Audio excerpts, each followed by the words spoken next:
Daulat disanjung, kasih dijunjung.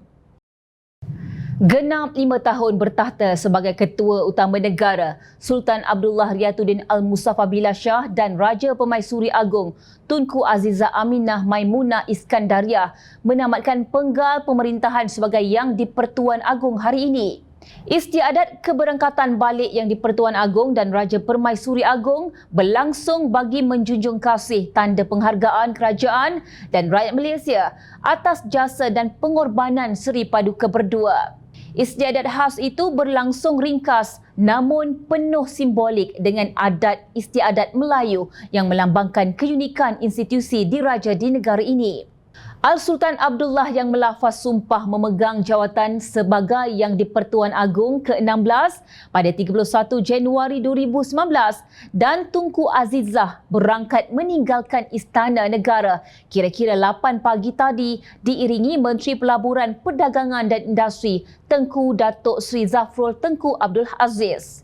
Istiadat keberangkatan balik Yang di-Pertuan Agong dan Raja Permaisuri Agong membabitkan beberapa lokasi termasuk Istana Negara, Dataran Parlimen dan beberapa laluan utama di sekitar Ibu Negara sebelum ke Kompleks Bunga Raya, Lapangan Terbang Antarabangsa Kuala Lumpur untuk menaiki pesawat pulang ke Pahang.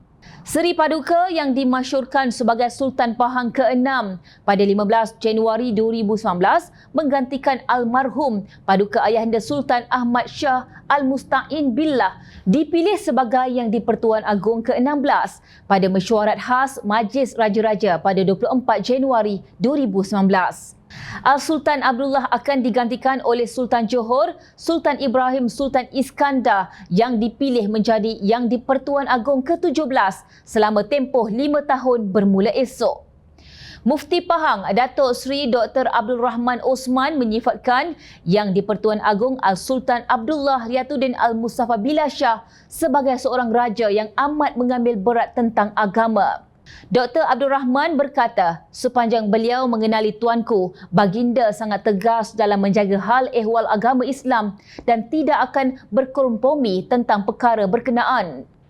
Sebenarnya, tuanku adalah insan yang amat mengambil berat tentang agama dan tuanku menerima apa sahaja hukum hakam yang difatwakan ataupun masalah berkaitan agama ini. Tak pernah tuanku menghalang atau membantah pelaksanaannya. Maknanya, tuanku menerima segalanya, apa sahajalah berkaitan dengan hukum hakam ini.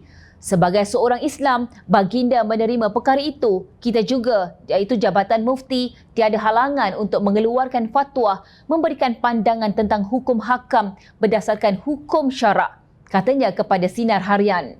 Dalam pada itu, katanya mengenali sosok baginda yang mungkin ramai yang tidak mengetahuinya bahawa baginda sukakan solat secara berjemaah bersama rakyat.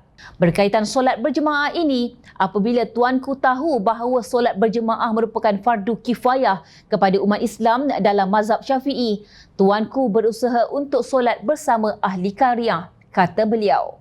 Tambahnya lagi, kehadiran Al-Sultan Abdullah di mana-mana surau ataupun masjid bukan sekadar untuk solat berjemaah, bahkan baginda turut mengisi masa di rumah Allah untuk membaca Al-Quran dan menyertai majlis tazkirah. Baginda sukakan majlis-majlis ilmu, maknanya penerimaan agama oleh tuanku ini sungguh tinggi. Tuanku juga lepas berjemaah sudah menjadi kelaziman untuk mengajak ahli qaryah untuk makan roti canai pagi-pagi. Itulah yang kita dapat lihat sikap tuanku amat kukuh dan mesra dengan rakyat. Satu perkara yang jarang dibuat dan kita mengharapkan tuanku sebagai contoh yang baik kepada pemimpin-pemimpin lain, katanya lagi. Laungan azan yang dilaungkan oleh pembantu pegawai agama di Istana Negara, Muhammad Mustafidur Rahman Muhammad Syahroni, menambahkan lagi sayu dan pilu warga Istana Negara yang berkesempatan mengucapkan selamat berangkat kepada baginda berdua buat kali terakhir.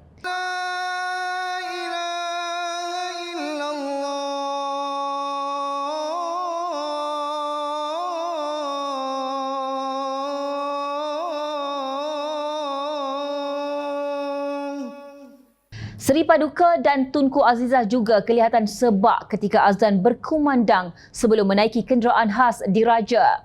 Ketika meninggalkan Istana Negara, kenderaan khas yang membawa Yang di-Pertuan Agong dan Raja Permaisuri Agong melintas kawalan kehormatan darjat daripada Batalion Pertama Regimen Ranger di Raja Kem Wadiban Setapak yang turut mempersembahkan hormat diraja di dataran Istana Negara.